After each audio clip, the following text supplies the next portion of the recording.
A question for Len on that. Yes, thank you. Microphone back there, please. Thank you. Thank you, Len. Roger Hawkins. I'm interested, you spoke before about not wanting to see a sale of assets, etc., and the economic growth in the area. I wonder what your view is on putting Whenuapai Airport into a position where it could service the North Shore, north of Auckland, West Auckland and Central Auckland as a regional airport, better than the monopoly that's running in South Auckland at the moment. You mean the Auckland International Airport in the middle of the beautiful city of Auckland? There, in my view, and it's critical for us to look at Auckland not just in a vacuum but within the context of New Zealand and certainly the upper half of the North Island. Auckland has two airports. Its preeminent airport is Auckland International Airport, and its second airport and its present and future feeder airport is Hamilton. I believe that Auckland has an extraordinary economic nexus between itself and Hamilton, and Tauranga as the other large seaport within the country. And it's critical in my view that we look at the development of Auckland within the framework of the Upper North Island in particular and overall in terms of New Zealand. But I see a real synergy between the Auckland International Airport and the development at Hamilton. I can see rapid rail and electric rail in due course between Hamilton and Auckland, connecting up that main corridor of economic growth and development between the Waikato, Bay of Plenty, with huge agricultural supply and input into Auckland's industry. In terms of Whenuapai, I think that the shore has arrived at an appropriate point. I don't think we need to take that any further. The shore's natural connect will be by way of business, through rail and road and motorway that we're presently building will build into the future. Yes. Yes, John. Yes. I would have no focus at all on an airport at Whenuapai, but I'd have an absolute commitment to keeping the open space so that in 20, 30, 40, 50 years' time, the open space is still going to be out there in the west.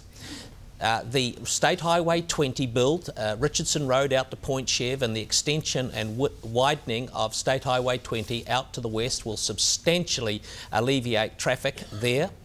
A third harbour crossing will certainly alleviate traffic there. In the next 15, 25 and 35 years' time, trains running from Helensville to the airport will substantially give good service to the people out west to the international airport.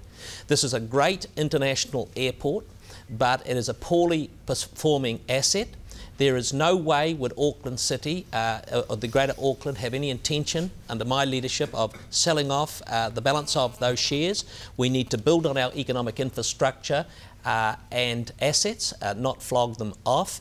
But my attitude on the airport build is integrated public transport, ferry services from Herald Island and Hobsonville into the city will help that. A fast train service from downtown Auckland, a loop through up Albert Street, back to Mount Eden, beyond and out to Onehunga and onto the airport will be good. The challenge for this city is to get people out of their cars and into highly sophisticated, world-class integrated public transport, and then we wouldn't have to have a debate, certainly in the short and medium term, about another airport on the shore. Right, thank you very much indeed. Now, that brings to the end our second round, where we've been talking about local engagement, and we've got about 10 or 15 minutes left to do the third section, which was about engagement with Wellington. If you look back in the Royal Commission document, what was proposed there was a very different sort of relationship between Auckland and Wellington, one of much more of a partnership on these very big issues that involve both. That was completely lost in the first Rodney Hyde prescription for what Auckland would be, how it would be structured. Some of that relationship has come back into subsequent bills, but there's still a long way to go to make sure that we have that good, productive relationship with Auckland, between Auckland and Wellington. So very briefly, this was the order of the draw. It's back to Len first time around. Len, to you, relations with Wellington, how would you make them more collaborative and more cooperative than they have been to date? Well, just as the Mayor of Manukau, we have been doing these relationships with Wellington through its civil servants and through its ministers for many, many years. In education, we've got COMET, which is a collaboration between the Ministry of Education, Council and all the local educational institutions. We've had to have a significant relationship with the police and through the Ministry of Social Development on matters to do with safety and law and order. We've had significant relationships with the transportation rail networks and public transport networks and the development of a new rail station coming into Manukau City. So we've been doing these relationships for many, many years, and it's certainly a focus that I'll follow through as the new Mayor of Auckland. I just want to say, in terms of that personal relationship, I have a strong personal and professional relationship with the Prime Minister and this Cabinet. And I believe that Auckland will be looking for balance in that relationship. Secondly, in terms of a direct Auckland connect with Wellington, I want to see a strategic body, a forum, consisting of the Mayor and councillors and board leaders meeting with Prime Minister and senior government ministers on a monthly basis for the first 3 years of this term. I want to see ministers interfacing with our community, with agency heads and NGOs through social policy forum for our communities, environmental forum for our environment and strong sustainability focus, and through our economic and infrastructure forum for transportation and the building of the city going forward.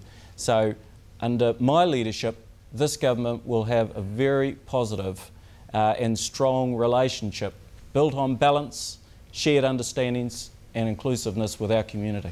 Fine, thank you very much indeed. A quick question for Len, anyway, on that relationship with Wellington.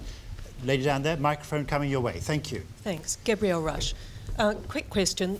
Wellington has traditionally taken the lead on foreign policy, trade and investment issues. We've spoken a lot tonight about local issues. I'd be interested in your views on Auckland's relationship with the rest of the world. Do you see greater engagement with the globe as, on balance, a threat or an opportunity? You've touched on the strategic assets and foreign investment.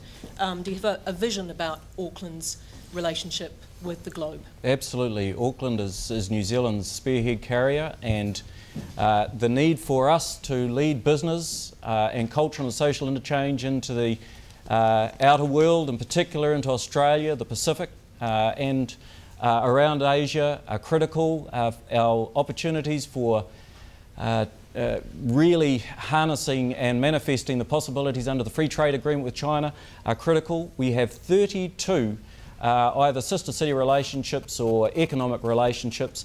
I am really keen on us developing those on the basis that gives us an opportunity to leverage business growth and development out into the wider Pacific Basin. Thank you very much.